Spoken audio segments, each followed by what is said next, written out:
para din natong mga ginikanan sa mga amahan diha ug mga inahan. Matud pa sa balaang kasulatan, rule gid nato nga atong mga anak atong giyahan. Apan ako lang mong pahinumduman, sa dili pa nato na sila tudluan, aron ila pud tabang tuuhan, dapat sa tong kinabuhi sila pud na panalanginan. Kana bang maayo pud nilang panag-ingnan, kay kita magud ang una nilang gipanaminan.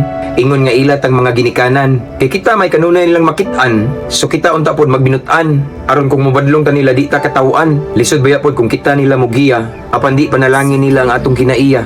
Basin kita pahinon-ana mapahiya, kay sila na may mubali og tudlo sa atua, naunsa na ng pagkahitabua, maulawan pataan ng kalakiha.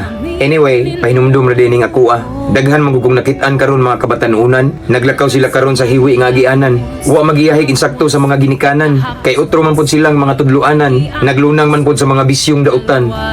Maong ilang mga anak na itumpawak pud sa kadautan, nakinabuhi na hinon sila sa kaalautan. Di sad nato mablame ang ilang binuhatan, kay sa panimalay man nila nakatunan, gisunod nila mismo ang ilang mga ginikanan. So parents, kung gusto taghayag nga ugma sa atong mga kanakan, unang-una dalhon nato sila sa iyang sabakan, aron dili sila maglakaw sa kabakakan. Pero kita may unang mga lagad ni Kristo, atong ipakita nila nga kita seryoso, mulikay ta ng mga makadaot nga bisyo, kay wala gyud nay ayo. Ipakita nato nga sa Ginoo tinud-anay tang ni serbisyo, anang pagiha di gyud masayang atong mga sakripisyo. Og sigurado nga ang atong mga anak diha mutuo, kung mubadlong ta nila sila mo patuo, kay na bless man sila sa binuhatan nato. That way mahimo tanggiya nila nga epektibo, kay nga atong lihok sa iyang pulong manisibo.